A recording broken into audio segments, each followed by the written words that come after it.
Assalamualaikum warahmatullahi wabarakatuh. Perkenalkan, nama saya Siti Hawa. Saya dari Universitas Singapura Bangsa Karawang, Fakultas Agama Islam, Prodi Pendidikan Islam Anak Usia Dini, semester 4, kelas A4.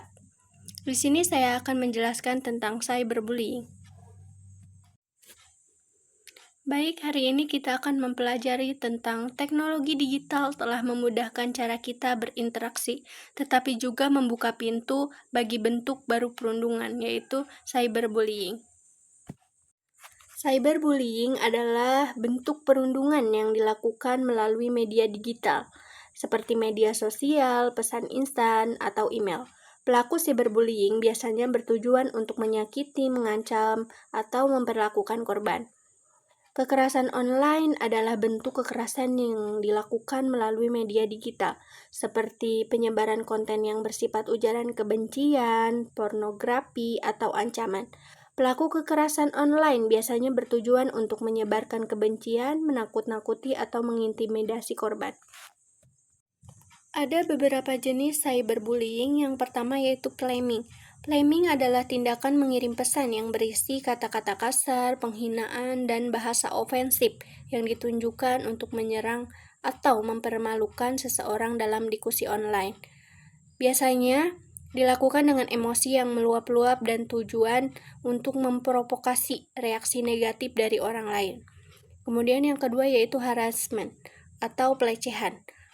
Dalam perilaku yang ditunjukkan untuk mengintimidasi, ini mengganggu atau menyebabkan tekanan emosional pada seseorang secara berulang. Di dunia online, ini bisa berupa pesan-pesan yang tidak diinginkan, ancaman, atau gangguan terus-menerus yang membuat korban merasa tidak nyaman atau terancam. Kemudian ada denigration atau pencemaran nama baik. Denigration adalah tindakan penyebaran informasi palsu atau menyesatkan tentang seseorang dengan tujuan merusak reputasi mereka. Ini termasuk penyebaran rumor, gosip, atau konten yang merendahkan martabat seseorang di platform media sosial atau forum online. Kemudian ada owning. Ini adalah tindakan mengungkapkan informasi pribadi atau rahasia seseorang tanpa izin mereka.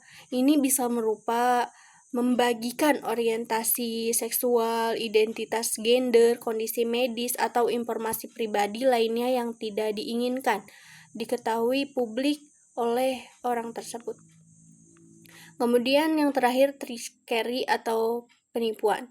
Ini adalah tindakan menipu seseorang agar membagikan informasi pribadi atau rahasia yang kemudian disalahgunakan atau disebarluaskan. Pelaku biasanya membangun kepercayaan terlebih dahulu, lalu menggunakan informasi yang didapat untuk merugikan korban. Semua perilaku ini merupakan bentuk cyberbullying atau pelecehan online yang dapat menyebabkan dampak psikologi serius pada korban dan bahkan bisa melanggar hukum di banyak negara.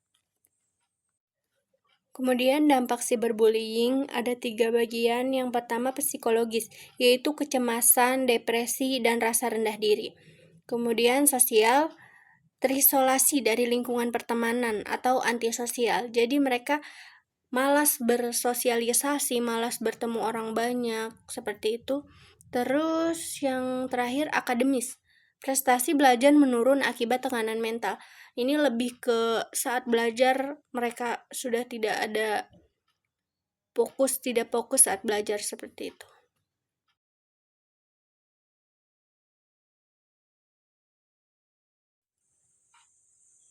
Kemudian ada fakta dan data. Apa kabar dengan cyberbullying di Indonesia?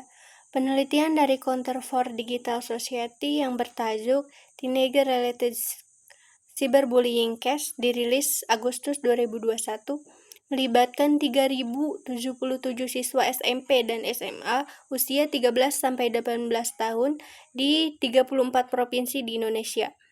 Hasil riset mengatakan ternyata 1.895 siswa pernah mengaku menjadi korban cyberbullying, sementara dari 1.182 siswa menjadi pelaku cyberbullying. Mengapa orang melakukan cyberbullying? Penyebab adanya cyberbullying yang pertama yaitu anonimitas dan ketidakpedulian. Yang kedua, keinginan untuk memuaskan diri sendiri. Yang ketiga, yaitu masalah pribadi atau emosi negatif. Yang keempat, pengaruh lingkungan. Yang kelima, ketidaktahuan tentang dampaknya.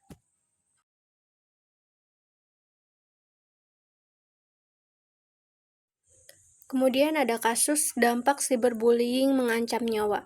Kasus seorang anak di Tasikmalaya, Jawa Barat yang dipaksa bersetubuh dengan kucing direkam lalu dipiralkan oleh temannya. Kasus ini viral pada tahun 2022. Kejadian ini membuat korban diduga depresi. Dari psikologis mempengaruhi kesehatan fisiknya. Korban akhirnya mengalami demam, lemah, dan mengalami penurunan kesadaran. Sempat dirawat di rumah sakit. Dokter yang menanganinya mengatakan ia mengalami tifoid dan sudah menyerang ke otaknya. Akhirnya, sang korban menghembuskan napas terakhirnya. Kemudian cara mengatasi cyberbullying bagi pelaku, yaitu memahami tindakan yang dilakukan, menghentikan tindakan, batasi penggunaan media sosial, kemudian minta maaf, dan mengikuti prosedur hukum. Yang terakhir, yaitu mengatasi cyberbullying bagi korban, bisa menghentikan interaksi dengan pelaku, kemudian menyimpan bukti, dan melaporkan ke pihak berwenang. Mendapatkan dukungan emosional, ini yang paling penting. Kalian bisa bercerita kepada orang yang kalian percaya seperti orang tua, guru, dan kalian bisa mendapatkan dukungan dari mereka, kemudian melaporkan ke pihak yang berwenang. Cukup sekian penjelasan dari saya, kurang lebihnya mohon maaf. Wassalamualaikum warahmatullahi wabarakatuh.